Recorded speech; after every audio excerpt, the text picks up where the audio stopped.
Hola Carlos, ¿cómo estás? Hola, ¿cómo Este, estás, Karina? ¿Cómo andás? ¿Todo bien? muy bien, acá un poco emocionada y nerviosa por esta conversa, emocionada por hacer esto nuevo en este marco del UBATIC y esta conversación que decidimos tener para charlar un poquito sobre los materiales educativos y sobre estas nuevas tendencias en educación. Así que eso, quería que conversemos un ratito sobre poniéndonos en el lugar que han tenido que atravesar los profes en esta época, ¿no? De decir, en este marco, en este contexto de pandemia, donde hubo que aprender muchas cosas juntas, y una de esas cosas fue el diseño de los materiales educativos. Entonces, quería compartir un poquito respecto a este tema. ¿Qué cosas necesito yo tener en cuenta al momento de preparar mis materiales, de preparar mi clase? Entonces, pensaba que un aspecto fundamental podía ser el tener en cuenta 3 preguntas básicas, digamos. No sé, yo seguramente vos como profe, te las haces cada vez que armás tus clases, y es el qué, el para qué y el cómo. El qué y el para qué del cómo de mi material educativo y de mi clase, que va a estar totalmente vinculado también con los objetivos que yo me voy a proponer. Y en cuanto a qué tengo que tener en cuenta para diseñar esos materiales, primero me gustaba la idea de pensar en que ese material tiene que ser simple y sintético, que tendría que estar organizado en secuencias, es decir, no puedo compartir todo de golpe, sino es necesario ponerme en el lugar del estudiante para ver cómo va procesando esa información. Tal El cual. material, claro, el material tiene que ser accesible, y ahí en ese sentido vos debes tener mucha experiencia, sobre todo creo que en este año deben haber pasado cosas interesantes y deben haber descubierto muchas cosas interesantes, porque los medios de compartir justamente los materiales han sido nuevos, diversos, variados, a veces muchas vías de comunicación en simultáneo, ¿no?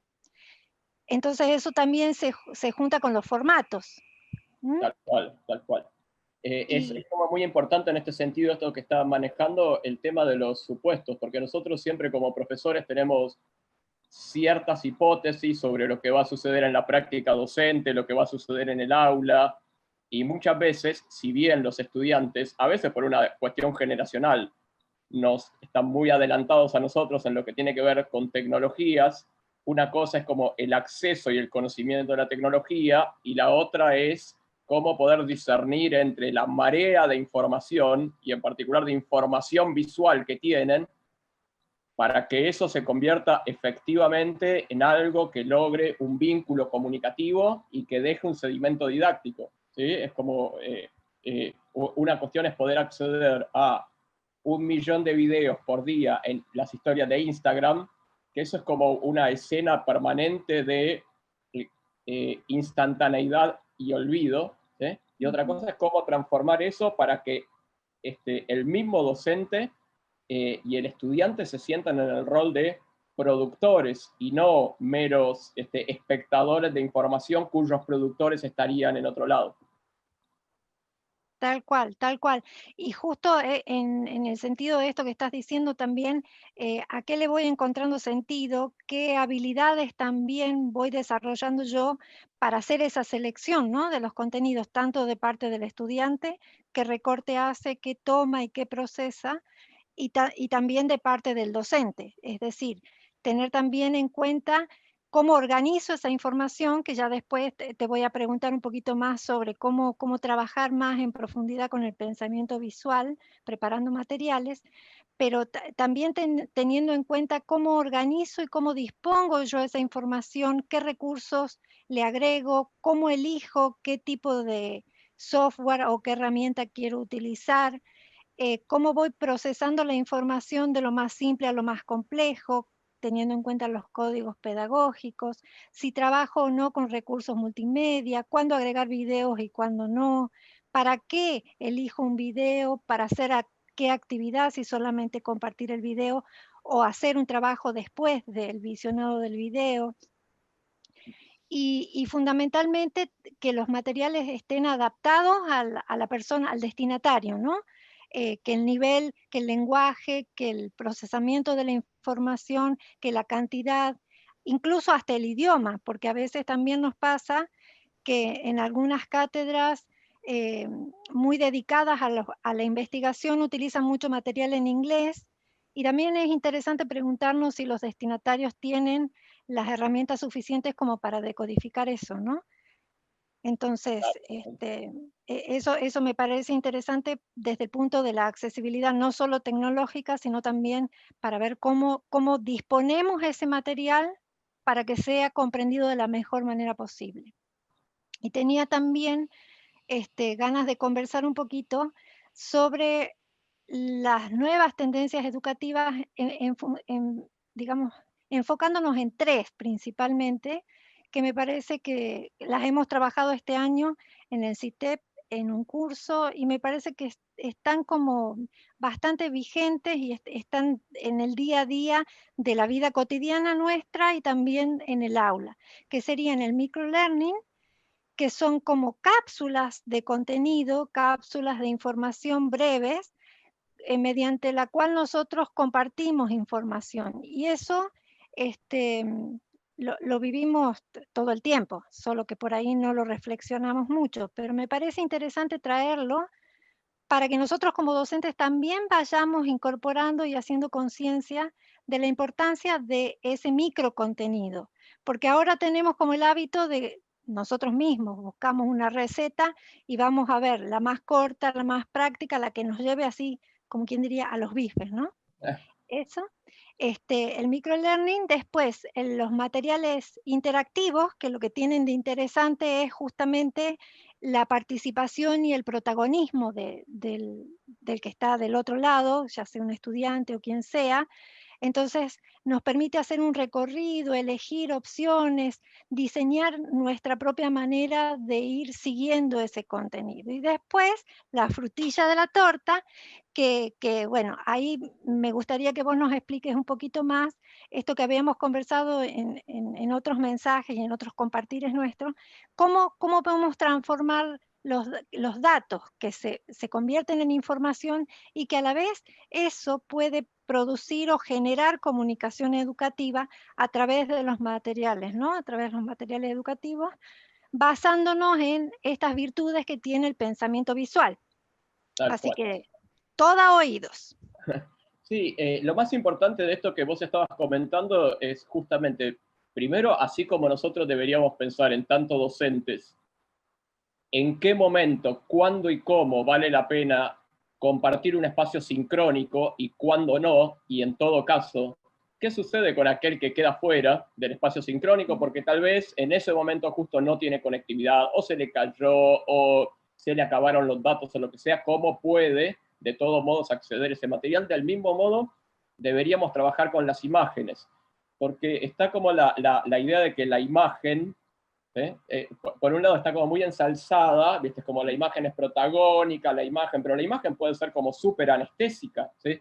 El elemento privilegiado de domesticación es la imagen, ¿sí? De la seducción y de la no respuesta. Entonces, ¿cómo se hace para que esa imagen, que puede ser usada como una herramienta de consumo, se transforme en un modo de construir estrategias didácticas para despertar al otro? Yo diría que hay que tener como mucha inteligencia en el uso de las imágenes, no como saturar todo de imágenes, porque si nosotros saturamos de imágenes el espacio de la clase con imágenes que son estereotipos, estamos trabajando exactamente en el mismo sentido que con la clase monótona de mera disertación y ya. Viste, como que no hay un interpelar al otro, no hay un compartir honesto con el otro. Entonces yo diría que usemos sí imágenes, ¿sí? Pero no usemos imágenes que vengan como con una especie de post palabra, sino que vengan con la misma jerarquía y que sirvan como para crear intervalos, para crear esos paréntesis o ese aire que el discurso, el discurrir de la palabra necesita para que el otro diga, ah, mirá qué interesante, eso me está interpelando a mí. Y al mismo tiempo, del mismo modo como se hace en buena manera, con otras prácticas vinculadas al aprendizaje. A mí me gusta trabajar mucho siempre con metáforas de la cocina, porque además de diseñador gráfico y docente, soy cocinero. ¿Sí? Digo, Ajá. no es el tenedor libre, ¿sí? No es ir a comer un tenedor libre, porque las nuevas tecnologías te dan como la ilusión de, bueno, está todo disponible. Entonces vos entras a Instagram, entras a Behance, entras a Pinterest, entras a Padlet, entras a... ¿sí? O otros espacios que supuestamente te permiten cocinar, supuestamente imágenes como Canva o como... ¿sí? Y en realidad eso es como, bueno, hay 1.000.000 de recursos, pero ¿qué es lo que te está proponiendo como vínculo con el otro? O sea, yo diría que antes de pensar como en ese tenedor libre de todas las imágenes disponibles todo el tiempo, lo más importante es que tanto los profesores como los estudiantes, que además pueden estar cambiando de roles, porque en este momento, si algo que pasa es que todos los profes somos a la vez estudiantes, ¿sí? Es que puedan identificarse a sí mismos como que puedo hacer muchas cosas construyendo imágenes simplemente con la cámara de mi celular. Y es mejor como especializarse en lo poco, en lo pequeño. ¿Sí? ¿Cómo puedo editar, no hacer como una mega infografía interactiva, sino tal vez, cómo puedo editar una foto para ponerle un texto de anclaje que sea parte de la misma imagen y no que venga después, como un epígrafe?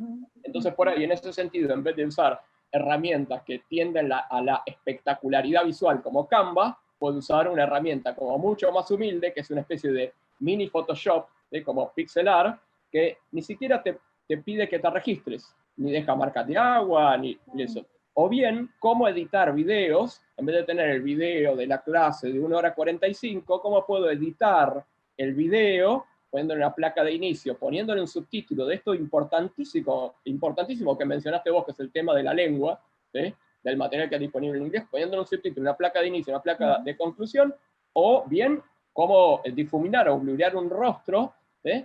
Aprendiendo a editar un video de YouTube. ¿Sí? Me parece que eso es como las dos cuestiones importantes. Una, saber cuándo y cómo usar la imagen. ¿Sí? No llenar todo de imágenes para hacer la clase más divertida, ¿sí? Sino usarla como recurso específico concreto. Y después, especializarse en lo poco. Es como si aprendieras a cocinar. ¿Cómo aprendes a cocinar? ¿Haciendo langosta termidor? No, haciendo De a fideos y poquito. arroz con manteca. ¿Sí? Entonces, bueno, aprendamos en lo poco, especializamos en lo poco, que eso es lo que construye valor a nivel visual. Perfecto. Es lo que acabas de decir, vinculado a que no llenar de imágenes para que quede divertido o bonito, me parece básico, porque la primer tendencia, incluso todos hemos atravesado eso, la primer tendencia es que cuando aprendemos una herramienta queremos ponerle todos los firuletes, toda la cosa, toda la cuestión, porque claro, también estamos nosotros en un proceso de descubrimiento y nos deslumbra todo eso, pero también creo que es muy importante esto que vos decís de hacer una selección inteligente, criteriosa y también de tener una idea de que yo voy a comunicar y que lo que voy a comunicar tiene que ser lo más limpio y comprensivo posible. Entonces, cuando todo elemento que yo le pongo a mi infografía, imágenes, textos, colores, figuras de fondo o paisajes de fondo, son estímulos que le voy dando al cerebro de la otra persona para que interprete absolutamente toda esa cantidad de información. Entonces, por eso me parece súper valioso esto que vos decís de ir a lo concreto, a lo simple, ir como de a poco y ordenar con una muy buena selección de qué voy a poner y para qué lo voy a poner, ¿no? Y Tal cual. tengo una pregunta pensando, volviendo a esa idea de que estoy en los zapatos de una profe que se desayunó con todo esto de la virtualidad en este año. Y si yo tengo que armar una clase con mis materiales y suponte que, no sé, necesito explicar la célula o necesito explicar algún tema, ¿cómo hago yo para darme cuenta cuál es la mejor opción? Digamos, qué tips o qué secretitos podríamos tener como para decir por dónde empiezo? Sí, Eh, ahí hay una cuestión clave que es diferenciar como la naturaleza de las imágenes. Las imágenes no trabajan como las palabras, porque la palabra tiene como una cuestión lineal y la imagen no tiene eso. O sea, yo no puedo decir muchas palabras a la vez. En cambio, sí puedo hablar con muchas imágenes a la vez. Entonces hay que conocer como básicamente 3 modos privilegiados de hablar que tienen las imágenes. Una, que son las imágenes fijas, las imágenes solas. Entonces digo, bueno, necesito un editor de imágenes en soledad, ¿sí? Que puede ser Ibis Xpaint, que puede ser Pixelar, que puede ser Procreate, que pueden ser, ¿sí? Pero más allá de la herramienta, no importa el nombre de la herramienta, lo que importa es imágenes fijas. Esa es una tipología. Otra es imágenes en secuencia, que es imagen que viene después de otra, después de otra, después de otra, después de otra. Que para eso, bueno, tradicionalmente yo podría usar PowerPoint, pero el PowerPoint me somete como una cuestión más lineal, que por ahí está bueno desarticular, entonces puedo pensar, y además a mí me gustan mucho las herramientas que son más abiertas y que no requieren ningún tipo de registro ni nada. ¿Y qué sucede si uso, en vez de PowerPoint, uso Google Slide? Pero más allá de la herramienta, insisto, es, por un lado, la imagen fija, por la otra, la imagen en secuencia. Una imagen, otra, otra, otra, como si fuera un cómics, una historieta, donde hay muchas imágenes fijas. Y la tercera es la imagen en movimiento trabajando con el audio. Esa es como la tercera categoría. Por ejemplo, un video, que puede ser un video de una clase, pero que puede ser un video que dentro de sí incluya las otras 2 tipologías de imágenes, secuencias de imágenes o imágenes fijas.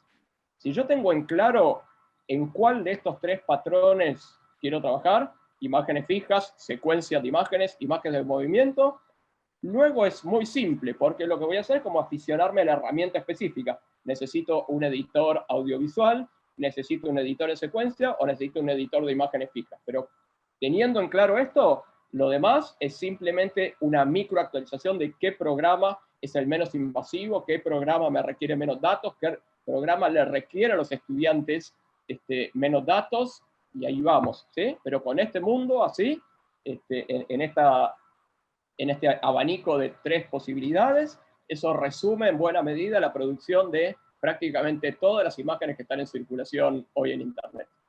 Genial. Y ahora una última preguntita, así haciendo como una analogía en esto que vos decías de la cocina. Volviendo a mi figura, a mi ser docente, ¿qué tendría que yo tener en mi heladera para aprender a cocinar como básico para trabajar con las imágenes? Por ejemplo, ¿qué podría yo aprender durante 6 meses a hacer para tener como los materiales o los insumos básicos en mi heladera para después aprender a cocinar? ¿Sabes qué es lo mejor de esto? Que ya lo dijiste vos, que es la simplicidad, o mantener las cosas simples. Una cuestión básica y elemental de las imágenes es que se puedan leer, porque así como una palabra, bueno, nosotros somos jóvenes, pero no tan jóvenes, ¿sí? Pero bueno, uno se sorprende, de pronto agarra el celular y empieza a hacer así, o así, o yo me he visto, por los O alumnos, varios. los miro así, ¿sí? Claro, bueno, con las imágenes pasa lo mismo. Una imagen puede ser fascinante, ¿sí? El jardín de las delicias, ¿sí? Pero es una imagen extremadamente compleja. Bueno, las imágenes tienen que ser simples, ¿sí? Y luego otra cosa que es fundamental es la interrelación imagen-texto.